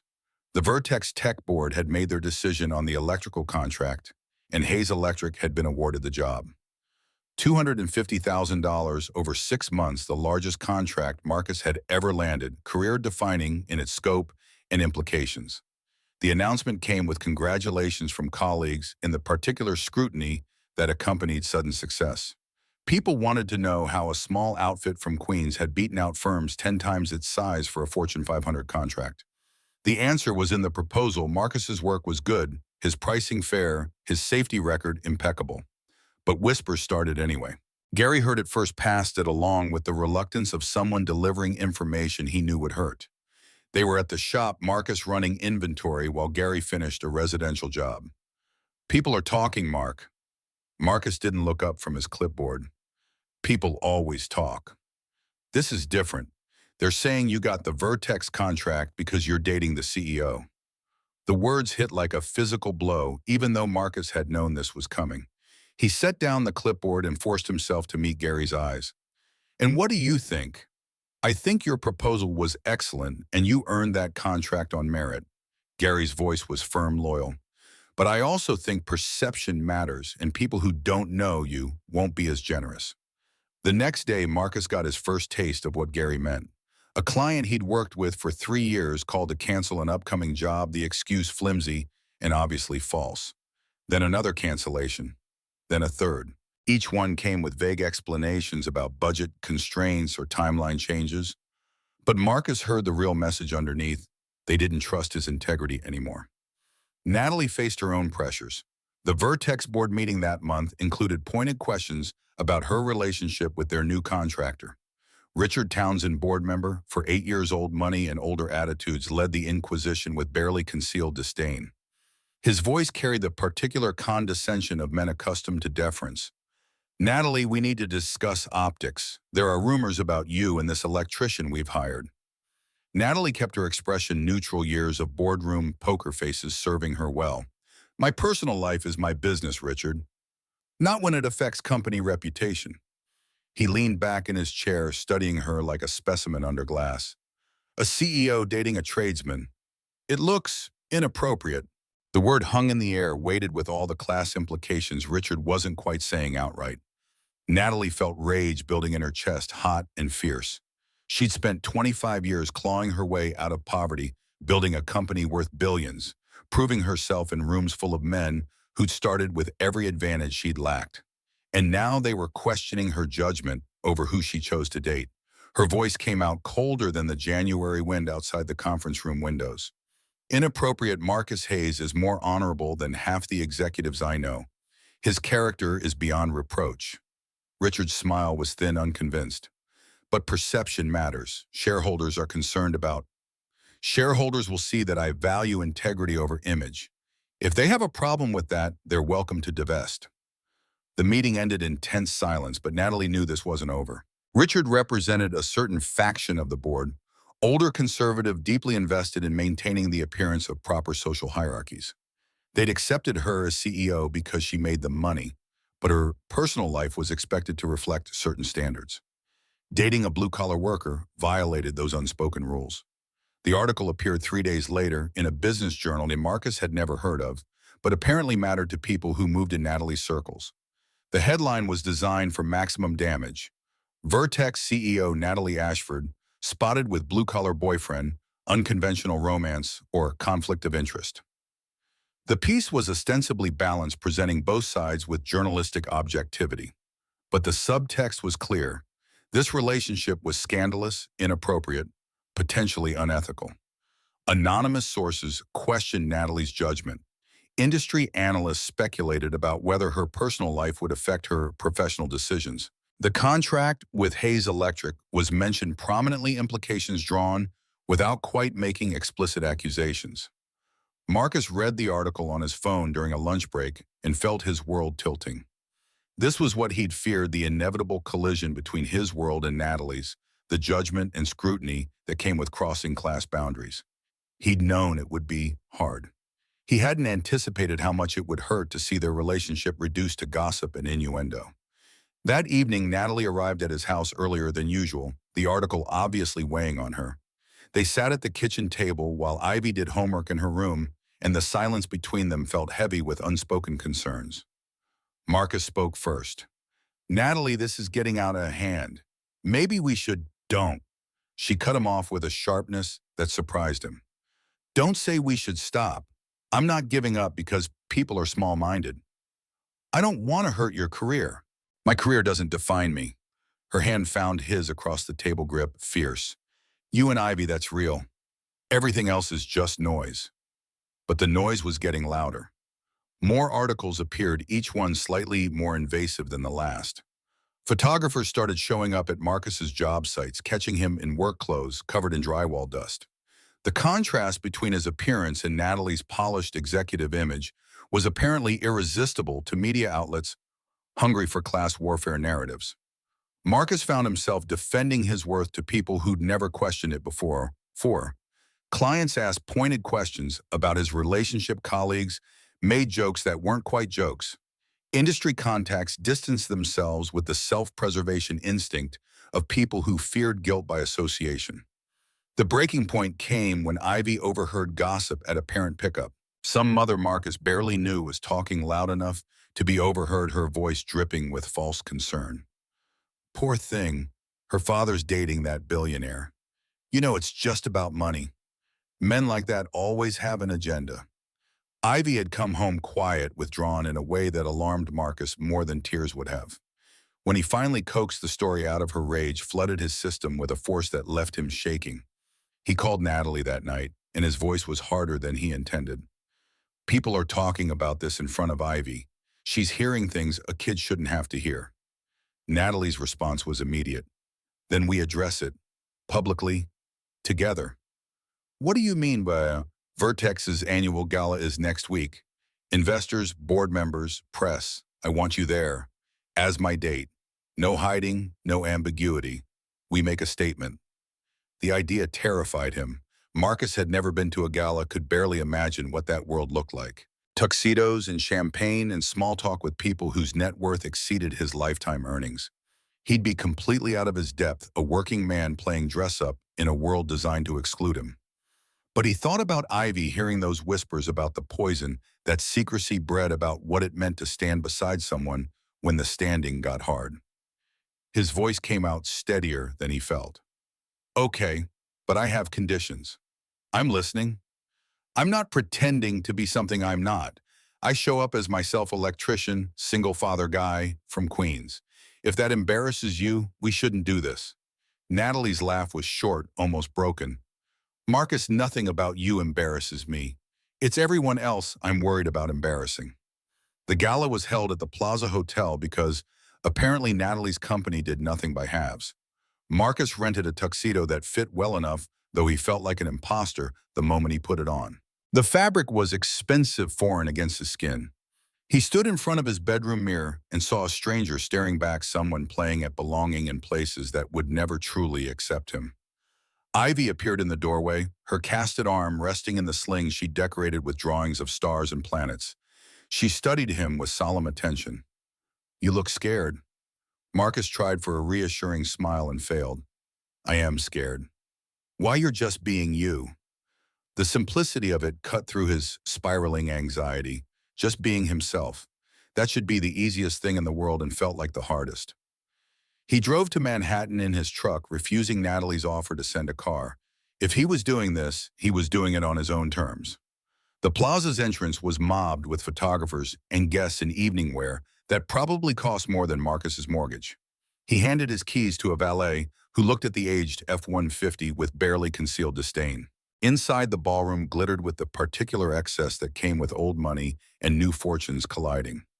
Crystal chandeliers cast prismatic light across tables draped in white linen centerpieces that were probably actual art servers circulating with champagne that Marcus knew instinctively was the expensive kind.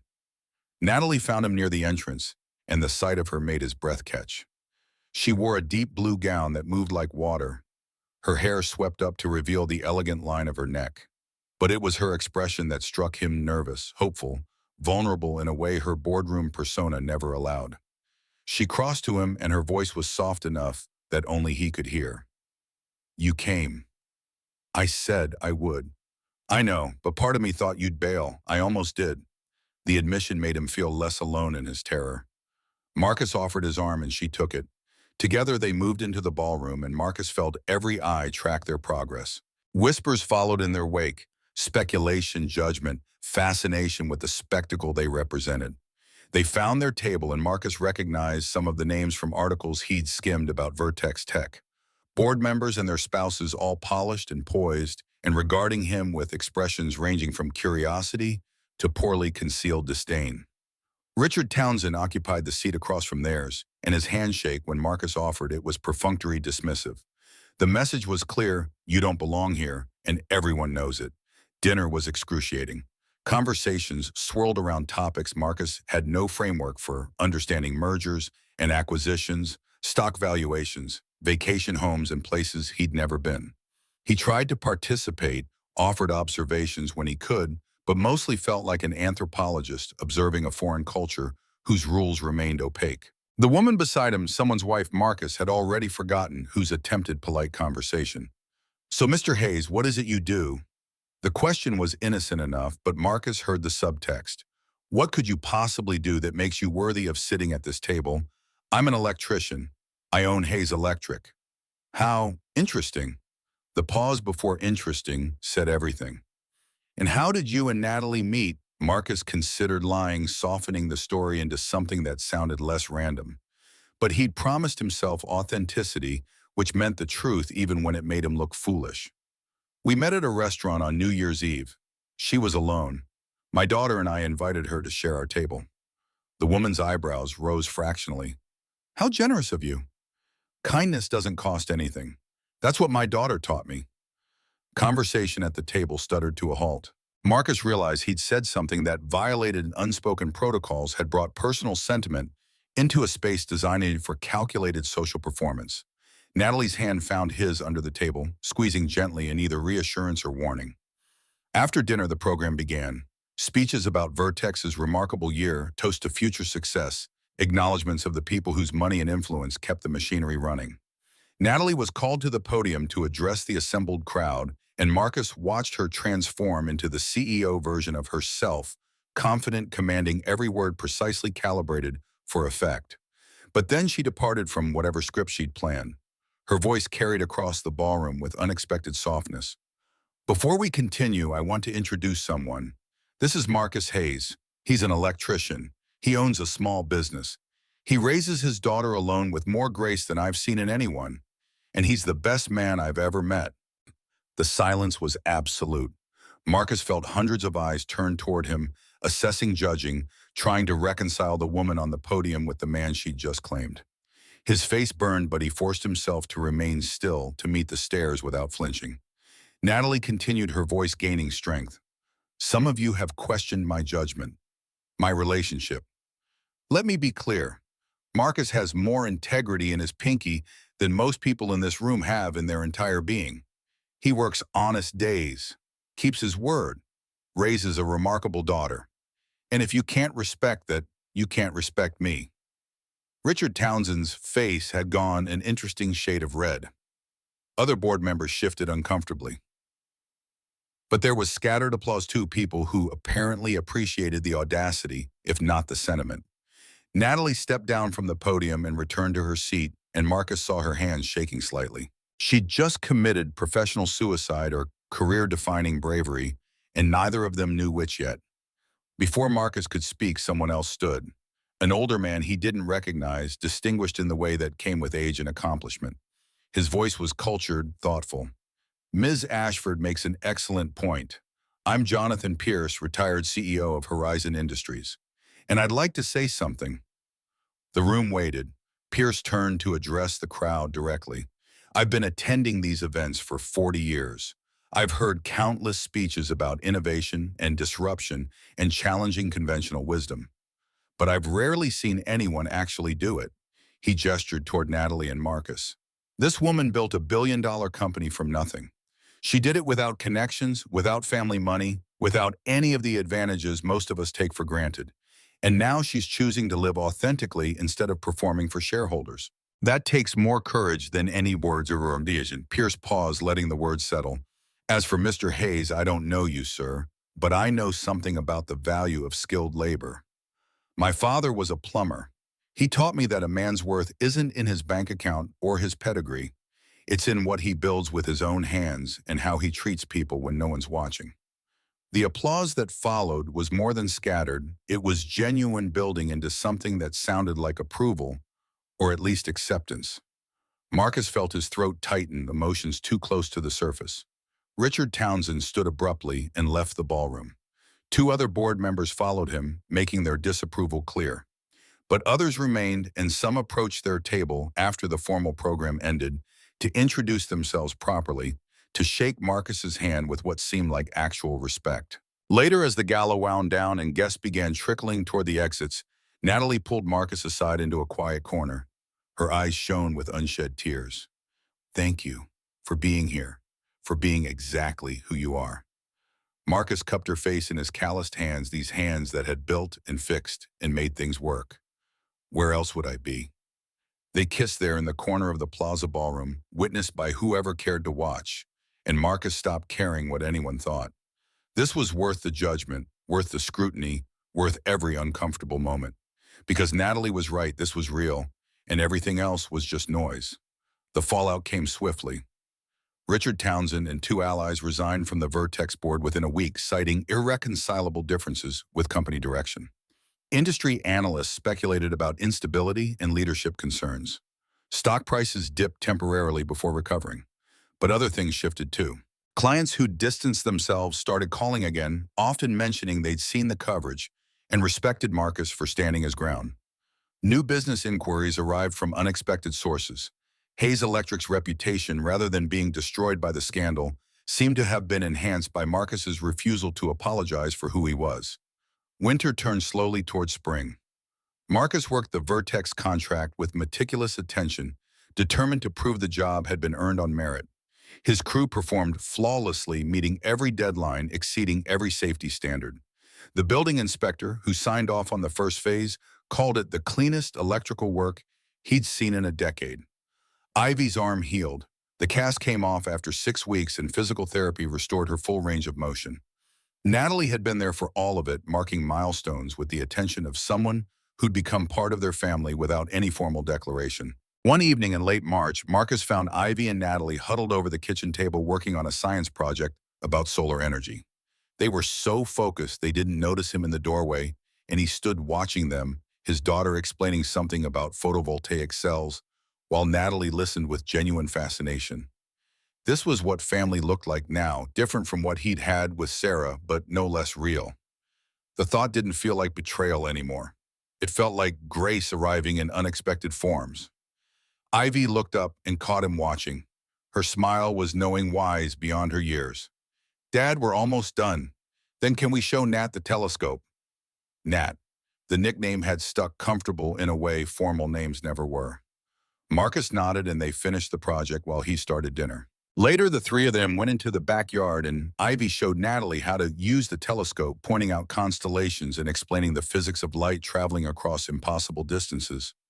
Marcus stood apart watching them under the stars his wife had promised were connection points. Sarah would have liked Natalie. She would have appreciated the way this woman treated Ivy like a person, listened when she spoke, showed up when showing up was hard. She would have given Marcus her blessing. He knew that with bone-deep certainty. The year turned towards summer, and Marcus found himself thinking about the passage of time differently. Not as something to endure, but as something to move through with purpose. Work stayed steady. Ivy thrived. Natalie became woven into the fabric of their daily existence in ways that felt permanent. When December arrived again, Marcus made a decision. He called Antoine at Le Jardin Enchanté and reserved table 14 for New Year's Eve. 3 seats this time, confirmed and reconfirmed, to avoid last year's chaos. He didn't tell Natalie or Ivy about the reservation. He wanted it to be a surprise, a return to the place where everything had started. New Year's Eve arrived with snow threatening but not yet falling. Marcus picked up Natalie from her penthouse. She'd started spending most nights in Queens, but maintained the Manhattan apartment for work purposes. She wore the same black dress from their first meeting, and Marcus recognized it as deliberate choice. Ivy waited in the truck, bouncing with excitement. At 11 now, she'd grown taller, her face losing some of its childhood roundness. But her enthusiasm remained undimmed. The drive into Manhattan felt different this time. Marcus wasn't anxious or uncertain. He was coming home to a tradition that had evolved, expanded to hold more love than he'd thought possible after Sarah. Le Jardin Enchanté looked exactly as he remembered, warm light spilling onto the sidewalk, the same elegant entrance, the same promise of belonging. Antoine greeted them with genuine warmth. "Mr. Hayes, Miss Ashford, Miss Ivy, welcome back. Table 14 is ready." They settled into their seats and the déjà vu was intentional and comforting. Same view, same table, everything and nothing the same. Marcus looked across at Natalie and saw her eyes shining with emotion. Ivy broke the moment with characteristic directness. This is where it started. Natalie reached across the table and took both their hands. "Best accident of my life." They ordered chicken tenders, for Ivy ribeye, for Marcus salmon for Natalie. The repetition felt like ritual, grounding them in continuity while acknowledging how much had changed. Conversation flowed easily now. No awkwardness, just the comfortable rhythm of people who knew each other's stories and were building new ones together. As midnight approached, Ivy surprised them both with an announcement. "I have something to say."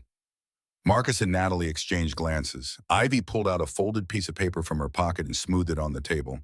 Her science fair project from last month, first place in her age division. "I won because Nat helped me understand the concepts, and Dad helped me build the display. And I realized something." She looked between them with Sarah's solemn intensity. "You're both my family now. Not just Dad and his friend. Real family." Natalie's hand went to her mouth, tears threatening. Marcus felt his own eyes sting. They'd been dancing around this truth for months, everyone knowing it, but no one naming it directly. Ivy continued, her voice steady. "So I wanted to ask officially, Nat, can I just call you Nat, not because you're replacing, nobody could do that, but because you're yours, you're ours." The grammar was mangled, but the sentiment was perfect.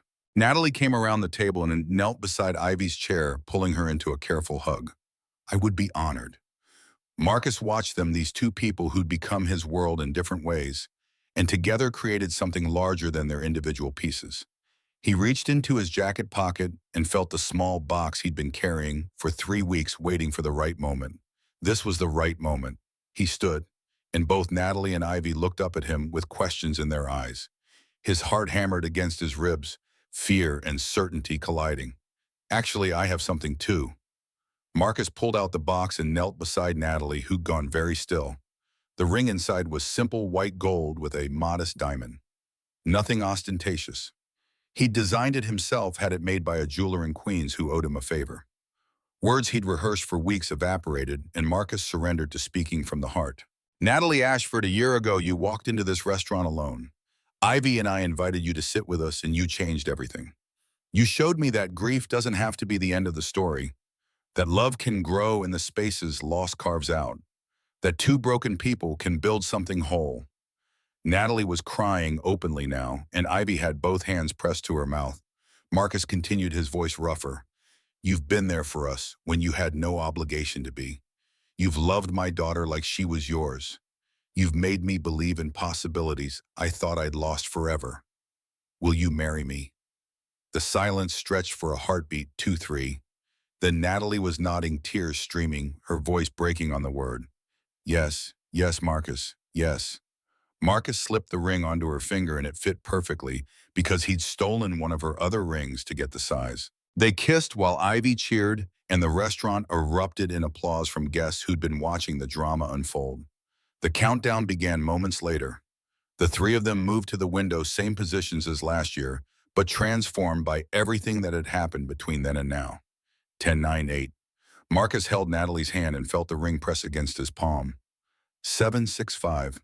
Ivy gripped both their hands, completion of a circle. 4-3-2. Marcus thought about Sarah, about the promises kept and the new ones being made. 1. Happy New Year. Fireworks exploded over Manhattan, and Marcus kissed his fiancée while his daughter bounced between them. The future stretched ahead, uncertain in its details but clear in its direction. They would build this together, messy and imperfect and real. 6 months later, Marcus stood in Queens Community Park watching folding chairs filled with the people who mattered. Small wedding by design, no gala, no press, just family and friends gathered on grass that needed mowing. Garrett stood beside him as best man, fidgeting with his tie. "You nervous?" Marcus shook his head. Nervous would imply uncertainty, and he'd never been more certain of anything.